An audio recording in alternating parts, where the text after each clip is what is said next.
Na tela do VQV, conectado com você, nos encontramos no gabinete do deputado Bira Coroa. O deputado tem uma agenda muito apertada, mas abriu um espaçozinho para conversar com a equipe do VQV. Boa tarde, deputado Bira Coroa. Boa tarde a você, sua equipe e especialmente a todo o povo da Bahia e a nossa região metropolitana.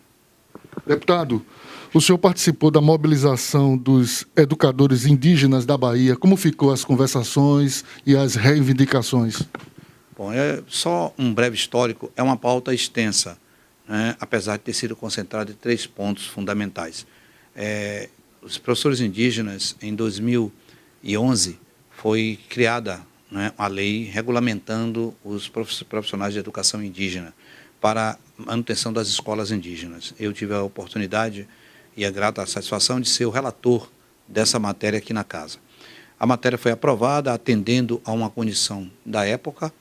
A maioria das escolas indígenas eram de 1º grau e fundamental, melhor dizendo, era fundamental 1, né, e a maioria dos profissionais também eram de nível médio.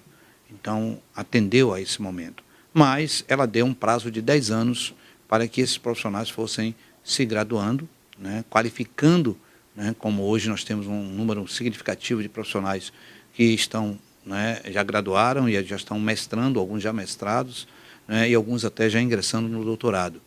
Então, uma das pautas, das reivindicações dessa pauta era exatamente essa equiparação, né, desses profissionais que têm a formação, mas que ainda não têm os vencimentos igual aos professores não índios. Então, essa equiparação é fundamental, né? Foi discutida essa questão, foi discutida a reformulação da lei para, né, garantir que, através do concurso público, inclua os profissionais, né, posso dizer, licenciados, para assegurar a estabilidade no processo, e a outra pauta de reivindicação também trazida por eles, que no fundo, né, é uma complementação, né, que os profissionais que aí estão, os ajustes salarial para que eles possam ser enquadrados no piso nacional, né, da educação. Então, posso assegurar que a vinda dos profissionais indígenas foram 150 professores e gestores educacionais, né, da comunidade indígena que estiveram aqui, do norte a sul, do leste a oeste do país. Tiveram aqui representações de quase todas as etnias, né, que estão na Bahia, e isso é extremamente importante. E fizeram agendas extensas na Secretaria de Justiça, na Secretaria de Educação, né, na SAEB, entre outros espaços e secretarias. Aqui na casa, né, e no dia de anteontem, fechou na Secretaria de Educação uma proposta que foi acatada por todos, já fruto de um processo de negociação, né, vinda pelas representantes dos professores indígenas, uma comissão de frente, né, e sob a orientação, né, também do setor jurídico que assiste a eles, e o Estado, com um esforço, acatou.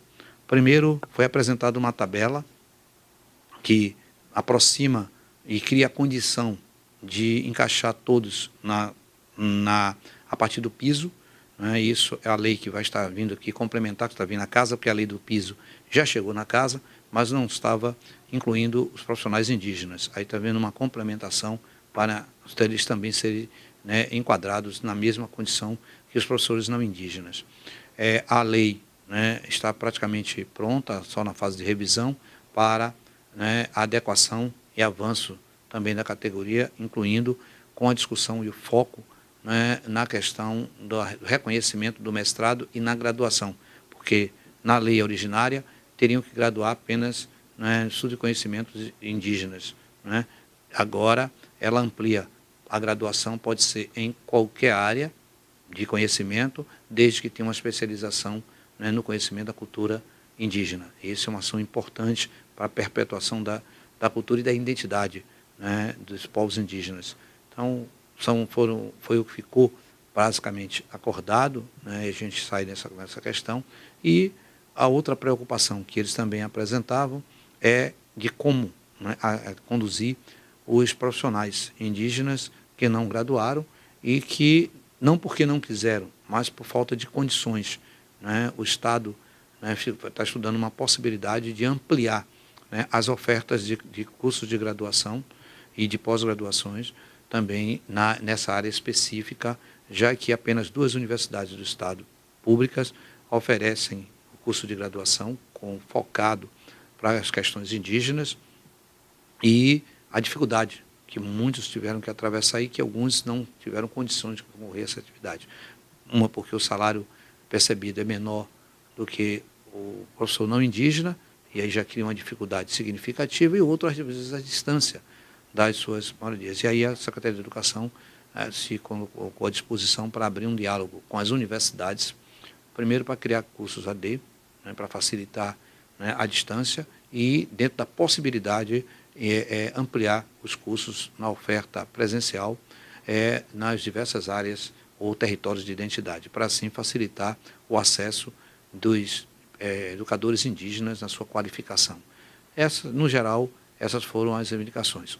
Um grande sucesso, saíram bastante contemplados, e eu, né, quero aproveitar para agradecer as representações indígenas e de educadores, caciques, né, e gestores que aqui estiveram, que colocaram, né, o nosso mandato como referência nesse processo, né, e confiaram no nosso mandato, melhor dizendo, no nosso mandato, a responsabilidade está no processo de negociação, na interlocução com a Secretaria. Eu fico muito grato pelo reconhecimento, né, mas reafirmo o nosso compromisso na consolidação de uma sociedade mais justa, mais igualitária. Pois é, vocês que estão acompanhando a rede social, estamos entrevistando o deputado Bira Coroa. Deputado, o kit odontológico e o kit parto é uma realidade nos municípios? Sem dúvida nenhuma. Uma das grandes ações que nós estamos fazendo com emendas parlamentares e com vou chamar de cumplicidade da Secretaria de Saúde, que são os kits, né?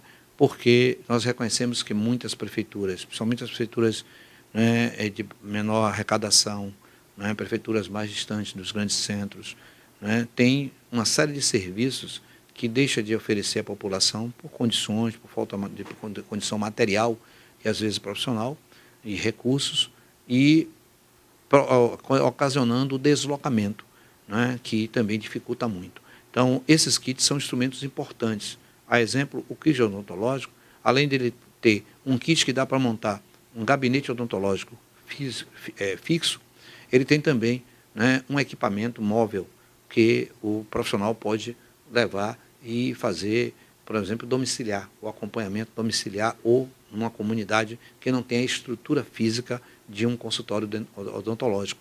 Então, esse é um aspecto importante e é muito bem recebido pelas comunidades e especialmente pelas prefeituras e gestões municipais. E o nosso mandato tem indicado um conjunto significativo desses kits para toda a região do Estado, né? Isso é fundamental para a gente, principalmente quando nós identificamos comunidades e municípios carentes desse serviço. Assim também é o parto, né? Muitos municípios desse Estado não têm uma sala de parto e, por consequência, né, impedem que o nascimento dos seus filhos sejam, né, na originalidade dos seus municípios, tendo que deslocar, às vezes, uma parturiente para fazer um parto na cidade vizinha, né, ou, às vezes, uma cidade distante. E isso tem sido um diferencial muito grande. Então, é um outro equipamento muito bem recebido pelas nossas comunidades, que são, né, as salas de partos, né, que monta, né, nos municípios, num PSF ou uma UPA, uma estrutura adequada para fazer um parto. É lógico que alguns partos acompanhados, né, a partir do pré-natal, que apresentam dificuldades na sua condução, devem ser conduzidos para um acompanhamento mais específico, mais especializado. Mas a grande maioria dos partos, principalmente os partos naturais, em que a gente tem estimulado, né, eles acontecem nos municípios. Eu tenho relatos de muitos interiores em que o parto se dá, às vezes, na casa da família por falta de condição de conduzir uma parturiente. Ou, às vezes, né, sem recurso algum. Né, eu já presenciei uma vez no interior uma parturiente que vinha num carro de mão, né, porque ela não estava condicionando andar, e o esposo dela vinha com ela num carro de mão para tentar chegar num posto para fazer o parto. Nós paramos do carro, estávamos, e a gente deu uma carona até o posto de saúde, onde ela ia ser atendida, né? E para você ter ideia do que é isso no interior, como representa essas dificuldades. E, por consequência, é um outro equipamento muito bem aceito. O outro são os kits UBS, que são salas, né, para atendimento num posto de saúde familiar, todo o equipamento para montar um posto de saúde familiar, que também atende bem, né, em municípios que têm dificuldades, principalmente na zona rural e na periferia dos nossos municípios. Eu falo isso aqui, mas não estou excluindo os municípios nem sequer da região metropolitana e os grandes municípios, porque esses equipamentos são muito bem aceitos até por grandes municípios. Eu fiz indicação desses equipamentos para municípios como Irecê, né, e que muito bem aceito esses municípios. Eu fiz indicação de equipamentos como esse para municípios como Camaçari, que também aceitos. Ou seja, claro que a predominância e a maioria das indicações que nós fizemos desses equipamentos e estamos fazendo são para os municípios mais necessitados. Mas eu só mostrando que são equipamentos também muito bem aceitos e utilizados nos grandes centros. Na tela do VQV, conectado com você, muito obrigado, deputado Bira Coroa, por ter nos recebido no seu gabinete, a equipe do VQV, pelos esclarecimentos prestados.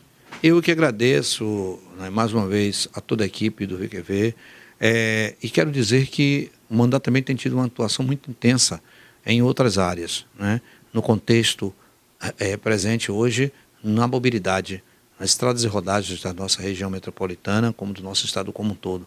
Só agora, por intervenção do mandato, nós estamos tendo 2 obras significativas em Camaçari, três obras ou 4 em Camaçari. Uma delas é a recuperação da BA-512, que vai facilitar muito o acesso na ligação da zona rural do município com a sede e vice-versa. A estrada 529, que liga Barra de Pojuca a Monte Gordo, muito reivindicada pela população, porque estava num estado de conservação muito precária, com dificuldades, até o transporte escolar não estava mais transitando por essa via, criando transtorno, dificuldades, inviabilizando, né, sem sombra de dúvida, o escoamento da produção naquela região, e que, né, as obras já iniciaram, né, em um trecho da 512, que vai interligar Camaçari até Dias Dávila. Já está um trecho sendo duplicado, né, e a recuperação de uma ponte, né, na região, na localidade do Jordão, que também era uma reivindicação antiga daquelas comunidades que utilizam aquela via de acesso e que escoam produção daquela região, já que é uma zona agrícola, zona rural do município de Camaçari, interligando com a zona rural do município de Dias Dávila. Então, e também no acesso com Mata de São João. Então, são ações importantes. E também a recuperação, a nível de reforma, da via perimetral, né, que dá acesso à sede de Camaçari ao polo petroquímico, né, como também, né, da extensão da perimetral, que dá acesso do polo petroquímico a Caraíba e, consequentemente, o viaduto e os anéis, as alças que interligam com a 324, com a 093. A 324 é outra intervenção, cá na região de Candeias, que também, por intervenção do mandato, nós tivemos grandes investimentos de Candeias, né, nesse contexto, que são as recuperações da via de acesso de Candeias a Madre de Deus e de Candeias São Francisco do Conde, e de sede do município de Candeias a 324. Então, são ações que a gente tem feito e acompanhamento junto à Secretaria de CEINFRA, né, na questão de mobilidade e trânsito. Na tela do VQV, deputado Bira Coroa.